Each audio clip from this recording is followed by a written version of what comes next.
the secret that waited through the sands of time.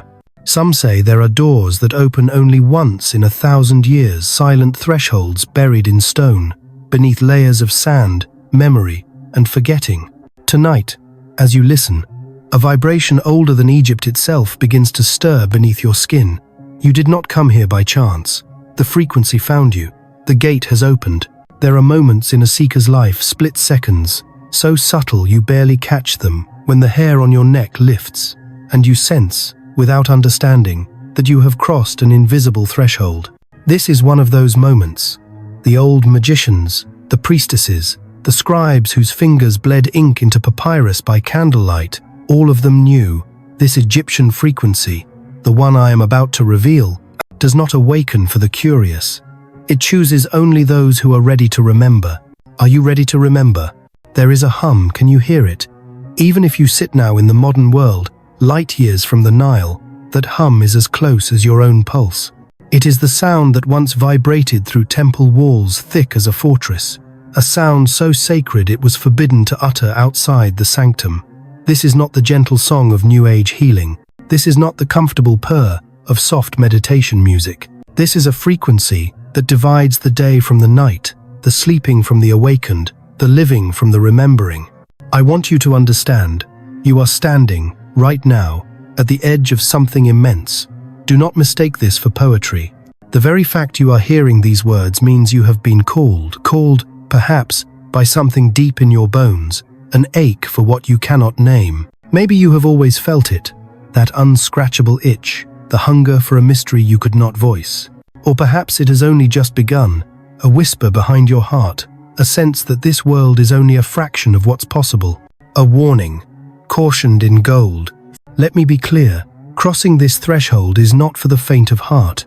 The old masters left warnings carved in forgotten languages, buried beneath obelisks, echoed in temple shadows. He who seeks the hidden vibration must first confront his shadow, or risk being torn apart by the frequencies of his own mind. Some have tried, arrogantly, to seize the secret for themselves.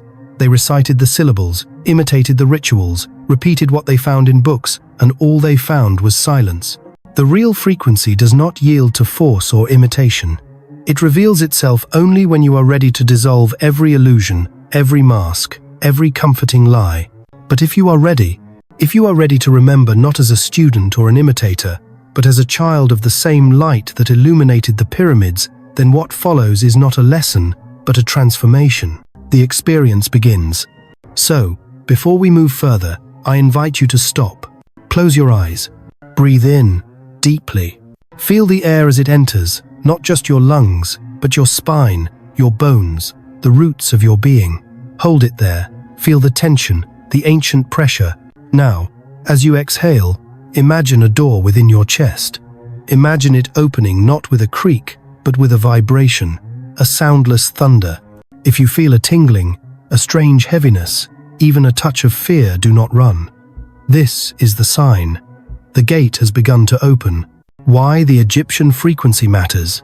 In modern times, we chase healing, enlightenment, energy upgrades, as if these were consumer goods, to be ordered and delivered in neat packages. But the Egyptian frequency is not a convenience. It is a demand.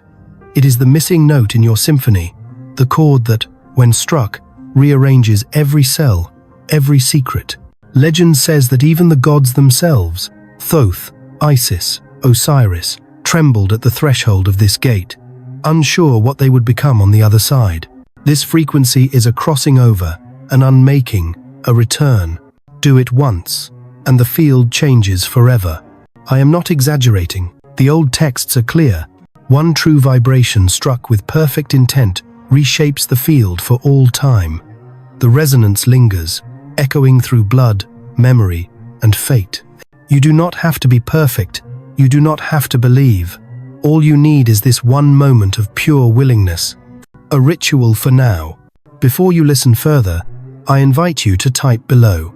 I am ready. The gate has opened. Say it silently if you must, or write it, with trembling fingers if you dare. Feel the truth in those words. Let them be your offering. Because from this moment, the journey is no longer a story you watch. It is a secret that is happening inside you. This is the vibration carved into silence, pulsing through cold stone, echoing across centuries, a sound that once shook the heart of Egypt. Anyone who has ever stood in the icy shadow of an Egyptian temple knows. These are not monuments for tourists, not simply relics to be photographed and forgotten. They are resonant machines, instruments of the soul, designed for a single purpose: to awaken what sleeps inside you. There are stories the guides never tell, and the books never print. At night, when the tourists are gone, and only the spirits remain, the stones begin to sing, not with words, but with frequencies so ancient that they slip past the ear and straight into the marrow. Some have said it's a trick of the wind or the shifting sand. Fools. The true initiate knows. These walls were tuned like a giant instrument, calibrated by architects who listened not with their ears, but with their bones. Once, priests would gather at midnight, far from the eyes of the unready, and strike a note, a single, pure tone against the stone. That note would vibrate through the columns, through the air, through the bodies of those present, until everyone could feel the boundary between flesh and spirit dissolving. I have felt it. It is not pleasant, not comforting. It is as if the bones themselves begin to melt, and for a split second, you are no longer who you were. The science that echoes the mystery. Modern science tries to explain it. Acoustic engineers, armed with microphones and formulas, have proven that the stone chambers amplify certain frequencies, create standing waves, intensify sound until it becomes physical, an invisible hand rearranging matter itself. But what the scientists never say, what they cannot measure, is the way that sound lingers. Even now, centuries later, some claim that if you stand in the right place, in the heart of the temple, and breathe in perfect silence, you will hear it, the echo of that note, waiting for someone to answer. A hands-on experience, reawakening the temple sound. This is not an exercise. This is a ritual. I want you to feel, not just listen. Sit straight, wherever you are. Close your eyes. Imagine stone cold, ancient, enormous, rising up all around you. Feel the air grow thick and heavy. Now, take a breath in, hold it, and as you breathe out, let a single low tone escape your lips. It does not have to be beautiful, it does not have to be loud, but let it vibrate. Let it travel up from the base of your spine, into your chest, out through your mouth. If you do this with real intent, even once, you will feel the room around you begin to shift. The sound, subtle or awkward, will seem to press back, as if the air itself is listening. Some will feel their hands tingle, others, a pressure behind the eyes. For a few, a sudden rush of old memories, long buried. This is the sign. You have begun to resonate with the ancient field. You have called the temple back into being, within yourself. The danger of shallow practice. But beware, this is not a party trick. If you repeat the sound, hoping for spectacle, hoping to impress or to entertain, you will find only emptiness. The ancients mocked those who sang just for show. To them, every sound was a contract, every vibration a promise. You must bring your whole being. Otherwise, you risk awakening only shadows, flickers of memory without substance, echoes with no source. The transformation begins. For those who truly enter the vibration, there is a moment of disorientation, as if your inner compass has been wiped clean. You may feel unsteady, almost dizzy, as though the floor beneath you has moved. This is not a mistake, it is the field rearranging itself, preparing for the next layer. The ones who quit now, who run from the discomfort, never know what they missed. The few who stay, those are the ones the frequency was waiting for. A collective confirmation. If you have felt even a trace of this shift, if you have dared to let the sound move through, you declare it. Type below, "The sound found me. I have entered the temple." Inframes. Let the vibration ripple through this space, joining with others across the world who are awakening now, together. Not everyone is ready to receive this vibration, but just one touch can rearrange the entire energy field. It's hard to believe, but a single sound, uttered in the right way, can cause your very reality to bend. The priests of Ra, keepers of the solar current, laughed at those who thought the sun was merely a ball of fire in the sky. They knew, Ra is not just a name, but a vibration, a frequency that shatters darkness and forces shadow into light. For those who dare, the frequency of Ra is not gentle. It is relentless, like sunlight burning away fog, scorching what is unworthy to remain. The ancients warned, if you call the name of Ra without reverence, the light will not nourish you, it will blind you. Only the one who stands naked before the sun, with all masks removed, can receive what is given. I still remember the first time I attempted the Ra frequency alone. It felt as if every layer of my identity, every scar and memory, was stripped away under an invisible gaze. I could not hide. For a moment, it was terrifying, a judgment without words, a heat that demanded honesty. Yet, in that exposure, something beautiful happened. What was not truly me began to fall away. Cross-cultural, sun mysticism. This is not just Egyptian magic. In India, the Gayatri mantra is sung at dawn, a hymn to the solar force. In Tibet, monks chant Om Ahum to invoke the inner light. In the Andes, shamans stand on mountaintops to greet the first rays, inviting the sun to cleanse and empower. All these traditions, separated by oceans and time, knew the truth. The sun is not just an object, but a transmission, a field, a consciousness. But only Egypt, only the temples of Ra taught that the solar vibration can be seeded within you. So you become a walking sun, a being whose presence radiates invisible power. Initiation, receiving the Ra frequency. Let us move from legend to living practice. You are not here to observe, you are here to become. Find a point of light, a candle, a ray of sunlight, even the glow of a screen. Stare gently, softly, until your vision blurs. Breathe in, slow and deep. As you exhale, whisper the syllable, Ra. Let it roll out, rising from your belly, cresting on your breath. Feel it vibrate in your chest, in your throat, behind your eyes. Do not force. Let the sound arrive as if it were the sun itself, rising effortlessly. Repeat it 3 times, no more. After the third, close your eyes and observe. You may sense warmth behind your eyelids, a flicker of gold. You may feel a pulse in your brow, as if a beam of light is trying to enter. Some experience a sudden clarity, thoughts become sharp, distractions fall away. Others feel a wave of emotion, grief, relief, awe, or even tears. Do not judge. This is the cleansing. This is the Ra vibration, making space for what is true. A warning for the reckless. Tell you to repeat Ra 1,000 times. Sorry, the ancient magicians would laugh in your face. Frequency is not about repetition, it is about presence. If you try to collect power, to hoard the sun for yourself, you will find your energy sapped, your mind scattered. The gate closes to the greedy. It opens only to the sincere. The inner sun awakens. When the process is true, something irreversible happens. You may walk outside and feel the light differently, as if you are not just receiving, but radiating. The Egyptians called this the solar double, a subtle body woven from sunlight. Science, with its language of photons and biofields, is only now catching up, but the transformation is ancient. The field shifts. Join the resonance.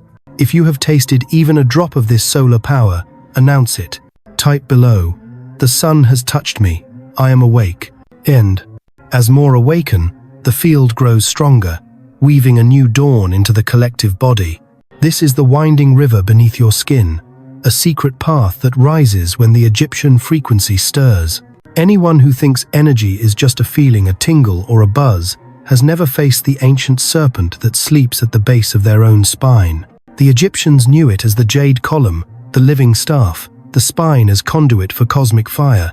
Others called it the serpent power, the Sephek, or even the awakened Nile that flows not in the earth, but in the human body.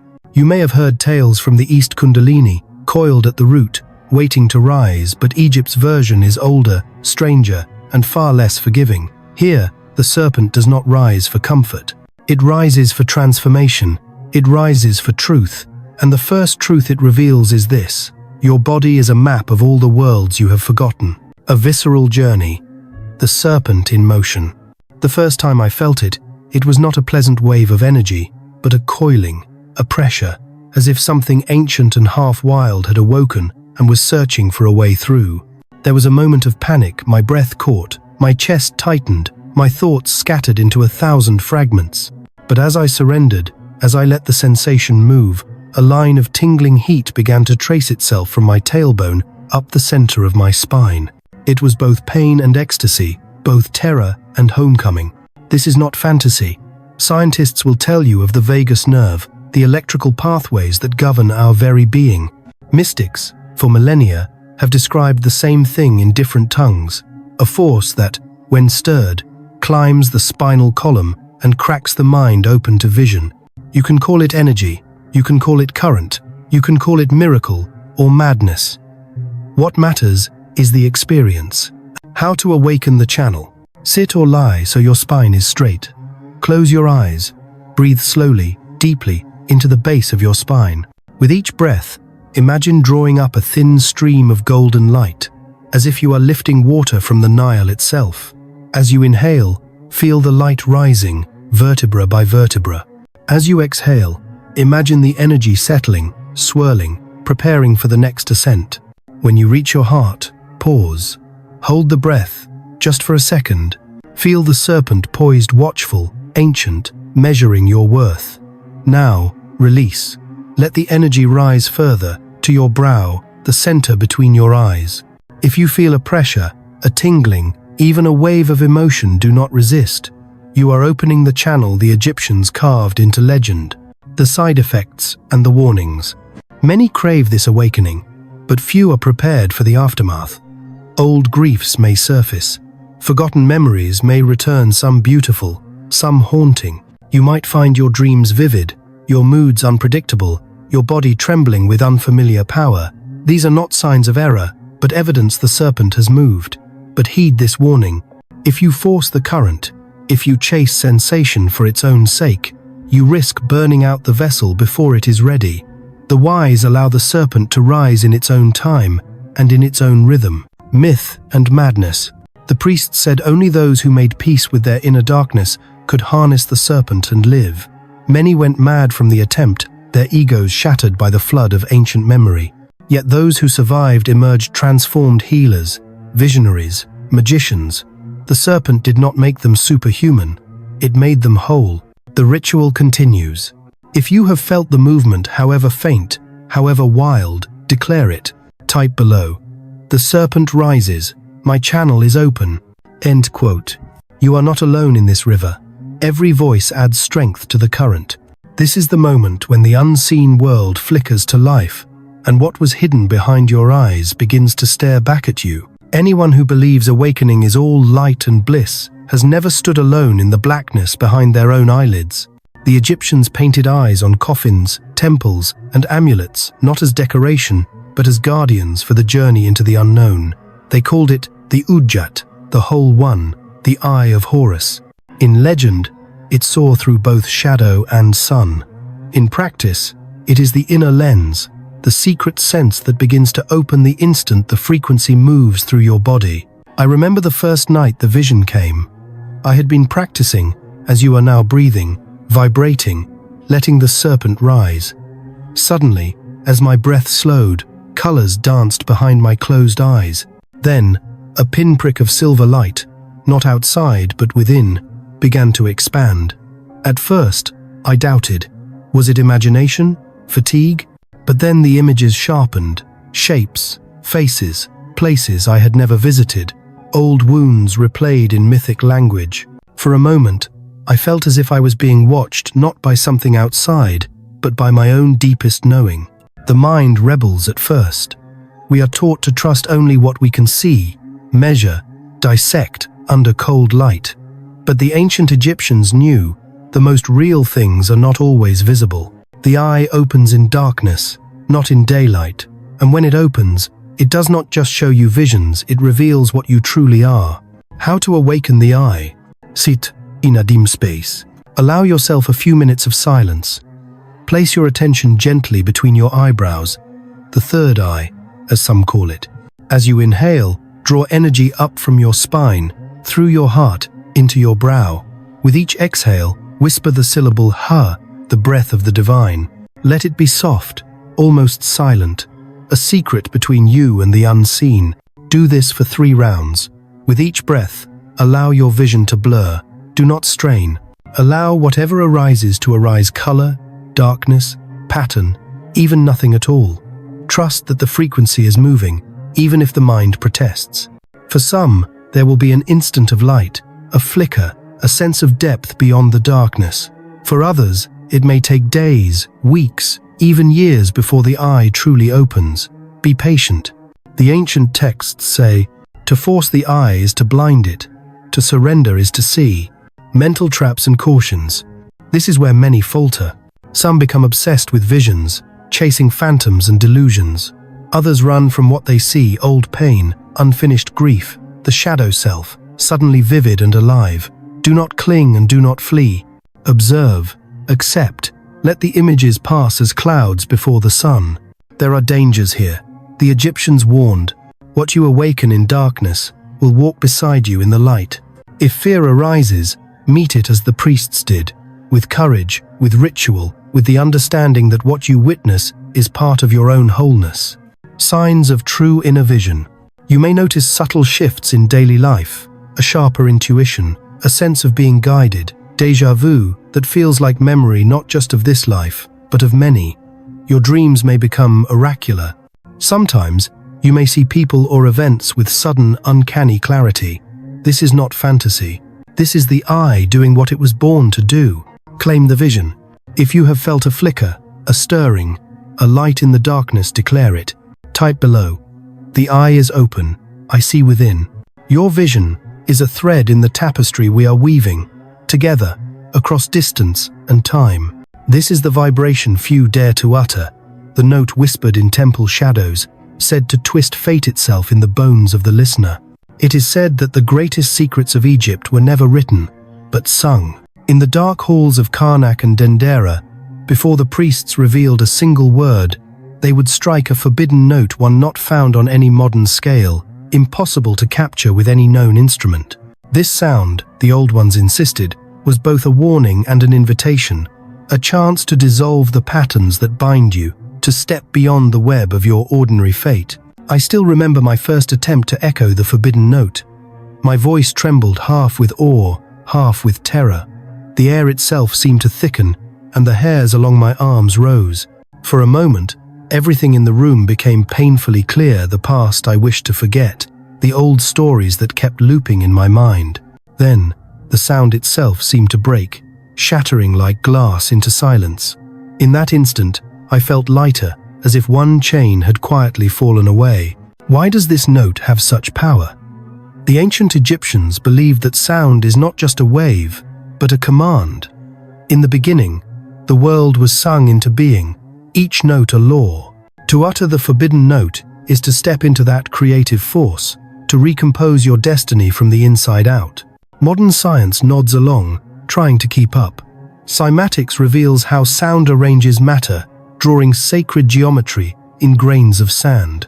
Neurologists marvel at how chanting shifts brainwaves, unlocking states of healing and insight. But all of this is but the shadow. The real work happens in the field of spirit, where intention shapes reality, and vibration reweaves the strands of what we call fate. How to utter the forbidden note. Sit upright, feet flat to the floor, spine aligned. Place your right hand over your heart, your left over your navel. Breathe in through your nose, filling the belly, then the chest. As you exhale, let your mouth form a wide, open AH, not loud, but resonant, deep. Allow the sound to vibrate in your body, through your ribs, down your spine. Let it go as long as it wishes, then rest in silence. Do this 3 times, listening between each sound for the echo both in the room and in yourself. It is not the pitch or volume that matters, but your surrender. If your voice cracks, if you tremble, if emotion arises, let it. Each imperfection is a doorway. Each release is a rewriting. Side effects and shifts. Be ready for aftershocks.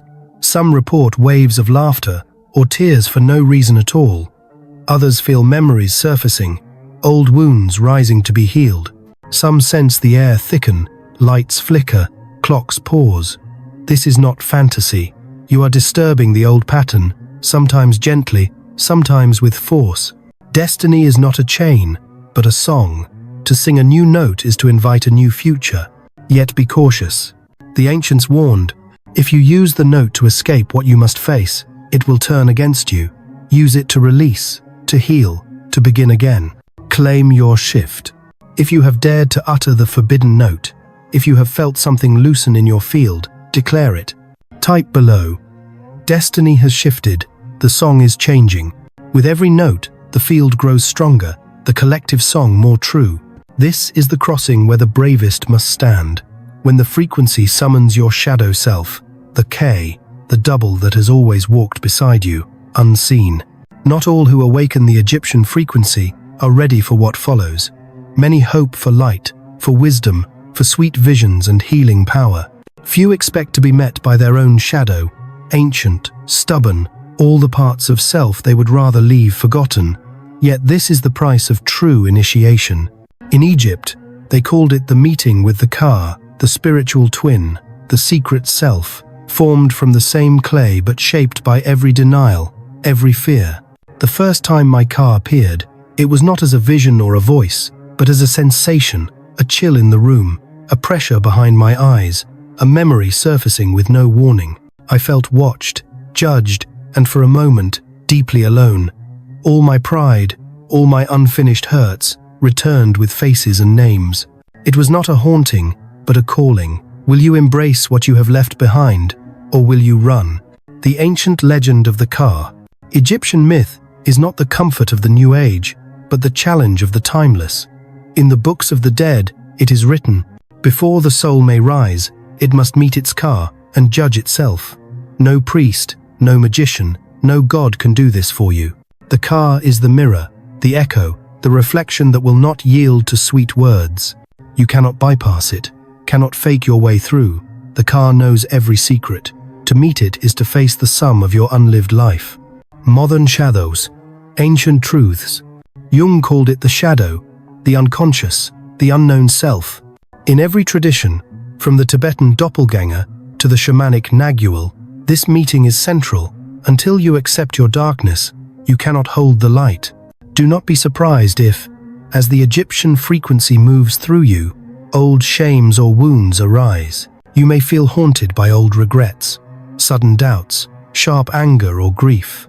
The frequency is not punishing you, it is clearing the field. You are not broken, you are being made whole. A ritual of embrace. Sit before a mirror in dim light. Gaze not at your face, but into your own eyes. Breathe in slowly, letting the earlier vibrations settle. As you exhale, softly whisper your name, your true name, if you know it. If tears come, let them fall. If laughter erupts, welcome it. If all you feel is numbness, sit longer. This is not about comfort, it is about presence. When you are ready, speak to the reflection. I see you, I accept you, we are one. Notice what arises: a shift, a flicker, a weightlifting, or maybe nothing at all. All are signs. If the Ka shows itself in dreams or flashes, greet it with compassion. You are meeting the only companion who will never leave you. The danger of denial. The priests warned. Those who run from the Ka become ghosts in their own life, trapped in patterns, haunted by what they refuse to see. Those who embrace the Ka become whole, and their frequency doubles in strength. Face yourself bravely. The shadow, once owned, becomes your greatest ally. Claim the reunion. If you have met your double, if even for a breath, you are part of this ancient fraternity. Type below, I have met my shadow, I am whole, and your embrace strengthens the collective field. Every shadow welcomed is a step toward collective healing. This is the invisible net, the field that links all who awaken to the Egyptian frequency, pulsing beneath the surface of the world, drawing us together beyond time and space. It's tempting to believe awakening is a solitary affair, a private journey of visions and vibrations wrestled with in silence. But the ancients knew better. Every temple, every rite, every secret sound was designed not just for the individual, but for the field, a shared current, a resonance web, connecting all who dared to cross the threshold. This is the field of union, what the Egyptians called the Sekhem, the living current, the vital force that passes from priest to initiate, from the heart of one to the heart of many. You do not walk this path alone. Each time you sing the note, breathe the breath, open the eye, your vibration weaves itself into this greater net, strengthening it for all who come after. I remember the first time I felt it not as a vision, but as a pressure in the air, a sense that the walls themselves were alive and listening. Later, after sharing ritual with others, the current grew even stronger. My dreams wove with theirs. Our visions overlapped, our hearts pulsed together as if guided by one ancient drumbeat. Alone, I was a flicker. Together, we became a torch. Cross-cultural resonance. In India, they call it Sangha, the gathering of the awakened.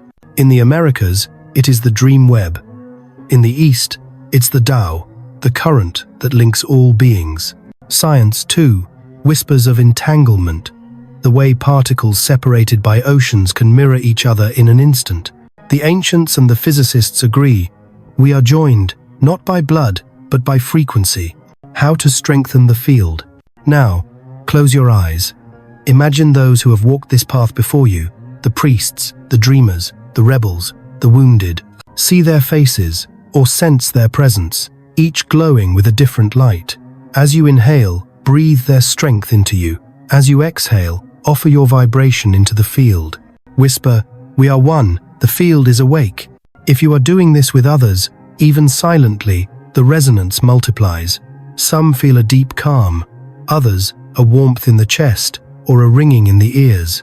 You may sense you are being watched, not with judgment, but with recognition, as if long-lost friends were greeting you. Pitfalls of isolation. It is easy, especially in the modern world, to cut ourselves off to believe our struggles are private, our pain unique, our gifts unshareable. But the old texts warn, he who holds the current alone will burn out. He who shares it will multiply it 100-fold. Do not isolate. If you fear rejection, remember that the field has always waited for your particular note. Signs, you are in the field. You may notice synchronicities, chance meetings, messages at just the right time, dreams that echo across continents. Sometimes you'll sense emotions or thoughts that are not quite yours. This is not delusion. You are tuning to the collective vibration, becoming a node in the ancient net.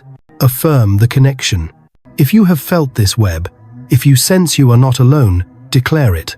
Type below, the field is awake, I am woven in. YoU. With each declaration, our resonance strengthens, reaching farther than the mind can imagine. This is the phase when the vibration begins to speak through you, when the secret sound, once silent, re-emerges as your own voice, carrying a force that bends the world.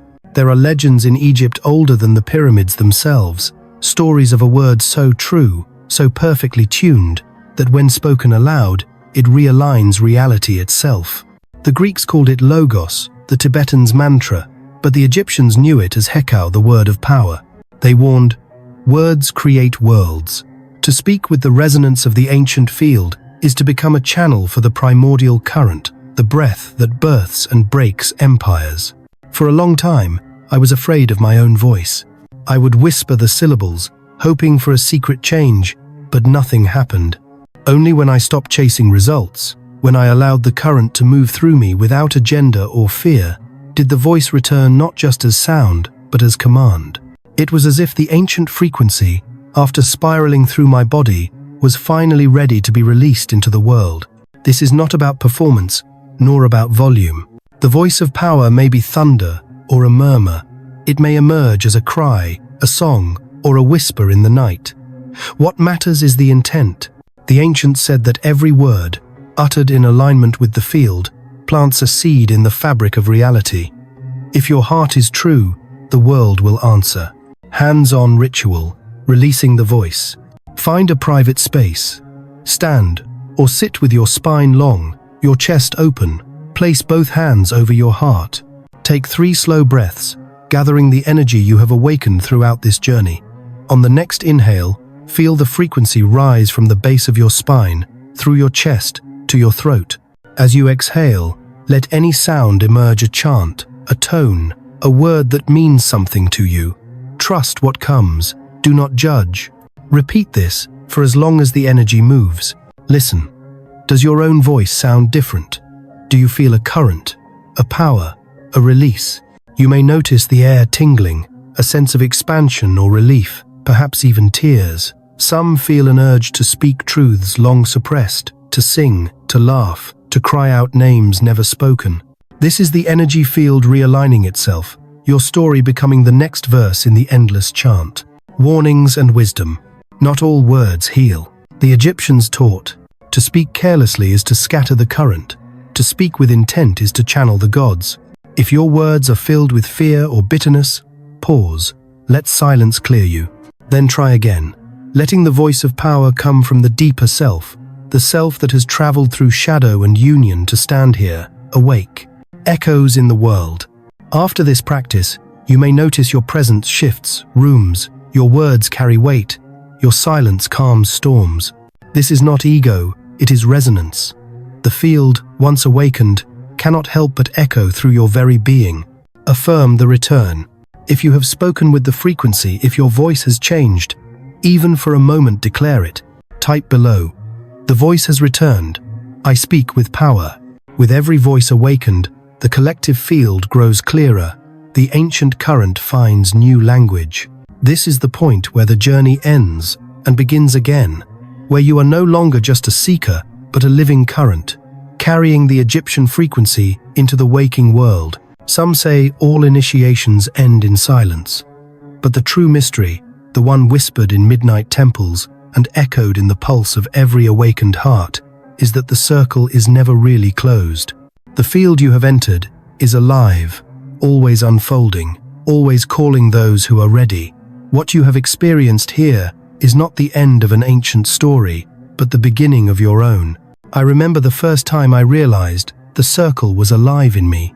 There was no fanfare, no grand revelation, just a sense of gravity, of being anchored in something vast and unshakable. The world around me seemed the same, but my presence within it had changed. I was no longer a bystander, but a participant. I carried the echo of the Egyptian frequency in every gesture, every word, every silence. That, the old ones said, is the true secret. The frequency lives through those who dare to embody it.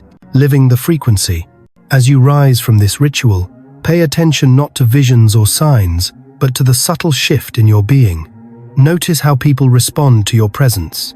Notice the synchronicities, the effortless connections, the way challenges seem to dissolve or reveal their hidden gifts. You may find yourself drawn to new teachers, new paths, or even drawn to help awaken others. Each small act, each breath, is now a note in the collective song. Science and spirit converge. Modern science is only beginning to glimpse what the ancients knew. Quantum physicists whisper of non-local fields, entanglements, the strange way information leaps across distance. Neuroscientists marvel at mirror neurons, the way your inner state affects the field of those around you. But you do not need proof. You are the living evidence. The ongoing ritual. Every time you breathe with intent, sound the note, awaken the eye, embrace the shadow, or join with the field, you reinforce the current. The more you share, the stronger it grows. The more you align, the easier it becomes for others to find their way home. A final invocation. Becoming the gatekeeper. Before you leave, I invite you to stand not just in body, but in spirit. Imagine the temple gates behind you, flung wide. Imagine the field of those who came before, and those yet to come, singing through your bones. Place your hands on your heart. Whisper, I am the living current. The gate is open within me. Feel the circle closing and opening forever. An invitation to join the resonance. This journey does not end here. If you feel called, become a beacon for others. Share your experience here, in the comments, with your friends, with the silent seekers waiting for their sign. Every share is an act of service. Every comment, a thread in the living web. Every subscription, a note in the song of awakening. When you subscribe, when you like, when you declare your activation, you are not just supporting this channel, you are participating in the resonance ritual, sending your vibration into the field. Together, we preserve the ancient knowledge, lighting the path for the next generation of seekers. Declare your journey below. I am the living current. The gate is open within me. Let your voice join the chorus that cannot be silenced. Thank you for walking this path. The gate has opened. You are ready.